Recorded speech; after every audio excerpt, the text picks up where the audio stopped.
내가 어떤 종목을 뭐 이제 들고 가야 하는가 이런 부분에 대해서 좀 결정을 짓기가 어렵잖아요. 이런 종목은 그냥 지금 갖다 버리셔도 돼요. 예. 그러니까 이 정도로 회복이 안 되는 것들은 애초에 수급에 대한 부분이 해결이 안 되고 있는 거고 정말 뭐 기술적으로 봤을 때 그 차트를 꺼내 놓고 나서 제가 또 다른 말씀을 드릴 수도 있지만은 가능하면 이 전저점, 전쟁에 대한 여파로 인해 외부 압력에 의해서 V자 반등이 나왔는데 지금 이 V자 반등의 마지막 지점을 못 지켜주고 있다? 이거는 좀 거의 죽은 종목이라고 보시면 돼요. 네, 시청자 여러분 반갑습니다. 차트 헌터입니다. 자, 오늘 포스코 홀딩스도 한번 분석 영상 녹화를 해볼 거고 이 34만 2,500원 위치하면서 1.6% 약간 반등이 나와주고 있어요. 아, 정말 이 포스코홀딩스의 우리 주주 여러분들은 참 답답하실 것 같아요. 그렇죠? 그러니까 여러분들이 지금 좀 알고 계셔야 되는 게 이게 어쨌든 결국엔 외부 압력 때문에 이렇게 하락 파동이 있었던 거잖아요. 외부 압력 때문에 전쟁 나가지고 지금 이만한 하락 파동이 있었던 거잖아.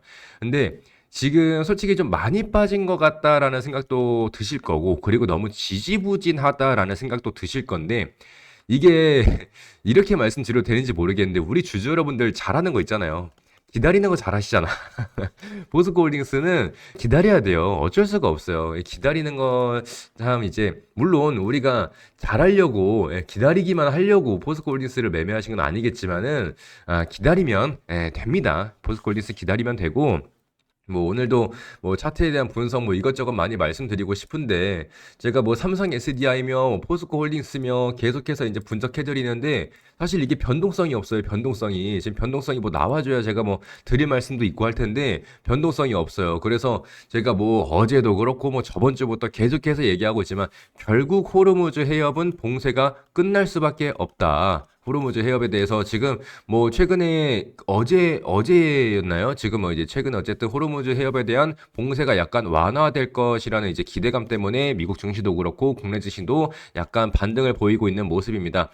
지금 이 호르무즈 해협을 완전 원천 봉쇄하겠다라고 해가지고 기뢰를 깔던 게 분명 엊그제인데 오늘은 호르무즈 해협을 약간 봉쇄를 풀면서 배를 하나 둘 이제 보내주고 있다고 해요. 그래서 뭐 유가에 대한 안정이 또 이제 전망이 또 밝아지게 되면서 그렇죠. 유가가 또 배럴당 5달러였나요? 예, 5달러가 좀 빠지게 되면서 5달러가 아니라 5%였나? 어쨌든 그건 약간 빠지게 되면서 증시의 순풍을 가져오고 있는 상황이다.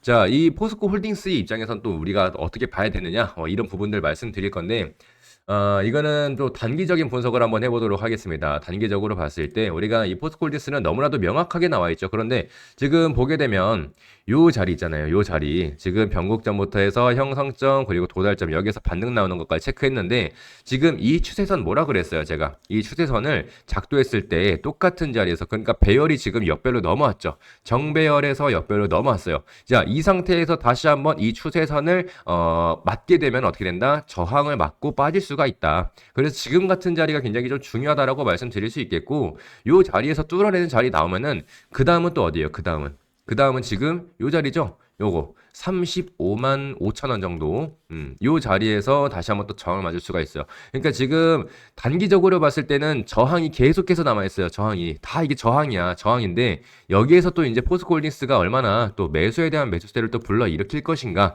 그리고 포스코홀딩스 내부적으로도 이제 진짜 돈이 되는 사업을 하겠다라고 얼마 전에도 제가 녹화를 하면서 말씀을 드렸었죠. 그래서 내부적인 이슈도 정리를 해드렸기 때문에 우리가 지금 약간 좀 매물대 중요한 자리라도 체크를 한번 해보게 되면 지금 요 자리하고 이 자리 그리고 요 자리 너무나도 명확하게 나와 있습니다. 지금 A라는 구간이라고 생각할게요. 그리고 B 그리고 C A라는 구간에서 고점에 대한 돌파가 나와야 그 다음 B로 넘어가는 거고 B에서 넘어가야 그 다음 C로 넘어가는 건데 여러분들이 좀 이제 분할로 뭐 만약에 익절을 하신다거나 아니면 좀 매수를 하신다거나 보면은 지금 32만 5천 원이 거의 뭐 최후의 낙동강이다라고 보시면 될 것 같아요. 이 자리는 근데 사실 제가 포스코홀딩스며 뭐 삼성 SDI며 전부 다 말씀을 드리고 있지만 지금 여러분들 전쟁 때문에 빠지고 있는 이 하락폭 있잖아요.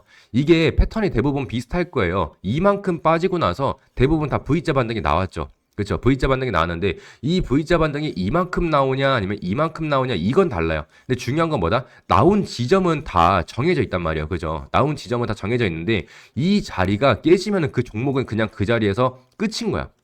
끝인 거예요. 이 자리를 지켜주는 자리를 만약에 못 만들어내고 있다. 예를 들어서 포스코홀딩스는 지금 여기에서 V자 반등 나왔고 두 차례 겪고 나서 다시 한번 올라가고 있는 상승 추세를 만들고 있잖아요. 근데 똑같이 반등이 나온다고 하더라도 포스코홀딩스는 요만큼 나왔고 뭐 다른 것들은 뭐 요만큼 나오고 다른 것들은 요만큼 나오고 막 이런 것들이 있어요. 그리고 나서 얘는 다시 한번 빠졌을 때 전저점에 대한 이탈을 보이는 애들도 있습니다. 이런 식으로. 이런 종목은 여러분들 모멘텀이 끝났다고 보시면 돼요. 이거는 여러분들이 내가 어떤 종목을 뭐 이제 들고 가야 하는가 이런 부분에 대해서 좀 결정을 짓기가 어렵잖아요. 이런 종목은 그냥 지금 갖다 버리셔도 돼요. 그러니까 이 정도로 회복이 안 되는 것들은 애초에 수급에 대한 부분이 해결이 안 되고 있는 거고 정말 뭐 기술적으로 봤을 때 그 차트를 꺼내놓고 나서 제가 또 다른 말씀을 드릴 수도 있지만은 가능하면 이 전저점, 전쟁에 대한 여파로 인해 외부 압력에 의해서 V자 반등이 나왔는데 지금 이 V자 반등의 마지막 지점을 못 지켜주고 있다? 이거는 좀 거의 죽은 종목이라고 보시면 돼요. 그래서 지금 포스코홀딩스는 지금 이렇게 상승 추세가 잘 나와주고 있는 상황이고 얘 같은 경우도 지금 고점에 대한 확실하게 천장이 나와 있잖아요. 35만 5천 원하고 38만 원 그리고 지금 42만 원 이 자리를 뚫어내면서 중간중간 뭐 이제 여러분들이 단기적으로 대응하실 분들은 대응하시면 되는 거고 반대로 얘가 빠진다라고 했을 때는 지금 이 추세선에 대한 지지도 있을 것이고요. 그리고 이 전저점에 대한 지지도 있을 것이고 근데 지금 위로 올라가는 건 사실 상관이 없죠. 왜? 모두가 익절에 대한 고민을 하고 있을 거니까. 근데 밑으로 빠지게 되면은 정말 이 32만 얼마야 이거? 32만 5천 원. 이 자리는 무조건 지켜줘야 되는 자리다. 무조건. 이거는 여러분들이 꼭 알고 계셨으면 좋겠습니다. 그래서 내가 포스코홀딩스를 만약에 최근에 매수를 했다라고 하시는 분들은 32만 5천 원이 깨진다라고 하면은 가능하면은 뭐 본전이나 아니면 약손실로 좀 정리를 하셔가지고 더 저점에서 잡으려고 하시던지. 근데 제가 삼성 SDI랑 포스코홀딩스랑 동시에 말씀드리는 공통점이 하나가 있어요. 뭐냐면은 주가가 더 빠질 명분이 이제 없다라는 거예요. 명분이 없다. 포스코 홀딩스도 이만한 상승 랠리가 있었을 때 그 포스코 ENC 브라질 법인이라 그래가지고 포스코 ENC PEB 요렇게 해가지고 이 PEB가 엄청난 문제를 또 만들었잖아요. 그때 인력들 다 채용해가지고 막 뭐 노동은 다 시켜놓고서 이제 임금을 이제 임금 체불 논란이 있었죠. 뭐 퇴직금이라든지 아니면은 뭐 이제 그냥 기본적인 급여라든지 뭐 이런 것들을 이제 지급을 안 해줬어요. 지급 안 해주고 그대로 그냥 파산 신청을 해버렸단 말이에요. 그래서 이거는 약간 의도된 내용이 아니냐. 이 책임은 포스코 홀딩스도 같이 져야 한다. 근데 포스코 홀딩스의 주가는 어떻게 돼? 계속해서 갔거든요. 그러니까 이런 약간 모순적인 내용들이 있어. 이런 것들을 우리가 봤을 때 강도 지수가 강하다라고 해요. 이런 것들을. 그래서 뭐 삼성 SDI며 뭐 포스코 홀딩스며 뭐 온갖 악재가 전부 다 상승 랠리에 있었다고. 사실 삼성 SDI 같은 경우에는 이미 2차 전지로 묶이면서 이미 두드려 맞았죠. 걔는 이미 두드려 맞고 다시 한번 턴어라운드가 나와주고 있는데 포스코홀딩스도 어쨌든 악재가 있었음에도 불구하고 포스코홀딩스의 주가는 상승 파동을 보여줬었다. 따라서 얘도 지금 더 빠질 명분이 남아있지 않다라고 말씀드리는 겁니다. 그래서 뭐 만약에 내가 32만 5천 원을 깨질 때까지 기다리겠다라고 하시는 분들은 기다리시는 건 상관없지만 그 확률이 굉장히 낮을 것이다 라고 말씀드릴 수가 있겠고 뭐 진짜 만약에 미국이 뭐 또 다른 어떤 포지션을 통해서 뭐 주가가 더 빠질 수는 있지만 뭐 그럴 가능성은 굉장히 낮고요. 점점 더 낮아지고 있죠. 지금 점점 더 낮아지고 있어요. 그래서 이란은 웬만하면 좀 이제 미국이 원하는 대로 좀 들어주지 않을까.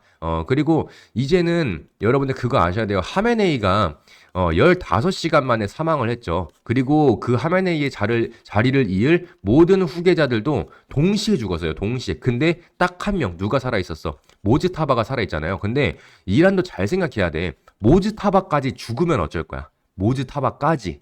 그렇죠? 뭐 지금 암살 작전이며 뭐 지상군 투입이며 뭐 이런 얘기를 하고 있는데 모즈타바까지 죽으면 진짜 이란은 끝이거든. 그러니까 얘가 살아 있을 때 이란도 조심할 건 조심해야 돼요. 이제 진짜 정권에 대한 붕괴가 이스라엘이 원하는 것처럼 미국이 원하는 것처럼 통치자의 이제 다른 통치자의 변경이라든지 아니면 정권에 대한 붕괴, 정권에 대한 체계에 뭐 이제 무너지는 그런 것들을 원하는 세력들이 어쨌든 우리가 보통 친미 세력이라 하지 않습니까? 근데 뭐 반미 세력과 친미 세력에 있을 때 이란의 내부적으로도 봤을 때도 여러분들 지금 뭐 통신망이라든지 아니면은 뭐 지금 테헤란에 엄청난 폭격이 또 이제 가해지고 있는 상황이고 사실 뭐 아무리 전쟁이 발생됐고 뭐 이제 뭐 아무래도 군인들끼리의 싸움이지만은 뭐 사망자가 지금 3천 명을 넘어서고 있다 이런 얘기를 들으면 진짜 마음이 아파요. 이게 어쨌든 그 사람들도 무슨 죄가 있어. 결국에는 이란의 대가리와 미국의 대가리가 싸우는데 괜히 엄한 사람들만 죽어나가고 있는 거 아니야. 그러니까 이런 것들 좀 마음이 아픕니다. 그 사람의 사상이 어떻게 됐든 간에 좀 그런 것 같아요. 그래서 어쨌든 전쟁은 진짜 좀 일어나면 안 되는 내용이고 그리고 우리나라의 이 군사 체계를 여러분들께 좀 말씀드리자면 뭐 우리나라 천궁 이런 거 있잖아요. 요격 미사일 이런 거 많이 갖고 있거든요. 많이 갖고 있는데 아랍에미리트가 계속해서 뭐라 그랬어. 이거 좀 더 달라라고 했는데 그럼에도 우리가 줄 수 없는 이유는 우리나라는 전쟁이 만약에 발생되잖아요. 전쟁이 발발되잖아. 일주일 안에 모든 걸 죽이러 가는 게 우리나라의 최종 목적이에요. 여러분들. 우리나라는 진군에 대한 군사 체계만 갖고 있어요. 저도 군필이니까 저도 교육을 받았을 거 아닙니까? 얘네들은 후퇴가 없어. 가서 죽던지 그냥 무조건 진격이에요, 진격. 그래서 진격에 대한 플랜을 갖고 있는데 후퇴에 대한 플랜을 갖고 있는 게 없어요. 우리나라의 군사의 이제 플랜 자체가 그래. 그래서 우리나라는 뭐 사실 뭐 지금 유럽 쪽에 그 3개국 독일, 뭐 프랑스, 뭐 영국 얘네 세 나라를 다 합친 것보다 우리나라가 갖고 있는 미사일이 훨씬 많아요. 포탄도 훨씬 많고요. 탱크도 훨씬 많아요. 근데 얘네들한테 줄 수 없는 이유가 뭐야? 우리나라는 전쟁 만약에 발생되면 일주일 안에 이걸 다 갖다 부어야 되거든. 그래서 만약에 뭐 몇 개만 달라라고 다른 나라에서 요청을 하잖아요. 우리도 일주일치밖에 없어 라고 그냥 끝내버리는 이유가 뭐야? 우리는 100만 발을 갖고 있든 1000만 발을 갖고 있든 일주일 안에 다 갖다 부을 거거든요. 그래서 우린 개수로 얘기를 안 해요. 다른 나라한테. 일주일치밖에 없다. 우리 2주치밖에 없다. 이런 식으로밖에 얘기를 안 합니다. 이거는 뭐 이 정도는 얘기해도 되겠죠. 그래서 뭐 이런 식으로 좀 재밌는 내용이고 우리나라의 군사력이 그만큼 막강하다라고 보시면 될 것 같습니다. 그래서 어쨌든 뭐 중동에 대한 전쟁이 이제 지금 점점점 사그라들고 있고 우리나라의 국내 증시에도 약간 순풍이 불어오지 않을까 생각하면서 지금 포스코홀딩스는 진짜 아무리 봐도 정말 좋은 차트다라고 말씀드릴 수밖에 없을 것 같아요. 지금 이런 자리에서 매수를 안 하면 포스코홀딩스는 정말 뭐 어떤 자리에서 매수를 해야 되는가 싶을 정도로 정말 매력적인 자리다라고 말씀드리는 거고 기존에 이제 보유하고 계시는 주주 여러분들도 많이 답답하실 만한 차트라고 생각될 것 같아요. 왜냐면 기존에는 계속해서 양봉만 뛰면서 올라가기만 했었거든. 근데 지금 여기서 비비고 있잖아요. 또 열받는 건 어쩔 수가 없는데 지금 비비고 있는 것도 굉장히 좋은 소식이다라는 거 여러분들 꼭 알고 계셔야 돼요. 왜냐면 제가 아까 말씀드렸죠. 전저점도 못 지켜주는 차트가 허다하다고. 그래서 지금은 전저점을 확실하게 지켜주고 있고 상승에 대한 추세도 잘 지켜주고 있는 상황이기 때문에 지금도 보시면은 아래 꼬리가 길게 달리면서 계속해서 저점에 대한 매수세가 지속적으로 나와주고 있지 않습니까? 그래서 이런 것들 걱정하실 필요 없이 잘 들고 계시면 나중에 꼭 좋은 결말이 있을 것이다. 좋은 결과가 여러분들을 찾아갈 것이다. 이렇게 말씀드릴 수 있겠습니다. 그래서 오늘 포스코홀딩스 사실 뭐 변동성이 없기 때문에 뭐 이상한 얘기들도 많이 했는데 지금 뭐 이제 저한테 댓글로 이렇게 분석 요청 남겨주시는 분들 있죠. 요것들 오늘 오후에 최대한 제가 좀 분석해가지고 영상 남겨드리도록 할게요. 제가 분석 영상 남겨드리는 이 썸네일이 요렇게 생겼어요. 요렇게 생겼고 뭐 분석 영상 말고도 뭐 기존에 뭐 아니면은 포스코 퓨처엠이나 뭐 롯데케미칼 요런 것들도 있을 것이고 어제 이제 LG 화학이랑 LG 엔솔도 제가 분석을 못 해드렸어요. 시간 관계상. 그래서 지금 이렇게 SK 이노베이션 갖고 있는데 어떻게 해야 될지 모르겠다라고 하시는 것들 오늘 오후에 최대한 많이 정리해 드릴 거니까 여러분들 꼭 제 채널 들어오셔가지고 영상 시청해 주시고 댓글도 많이 남겨주시면 감사하겠습니다. 자, 오늘 포스코홀딩스 영상 이렇게 한번 마무리하고 저는 이따가 오후에 다시 한번 다른 영상으로 인사드리도록 할게요. 고생하셨습니다. 안녕.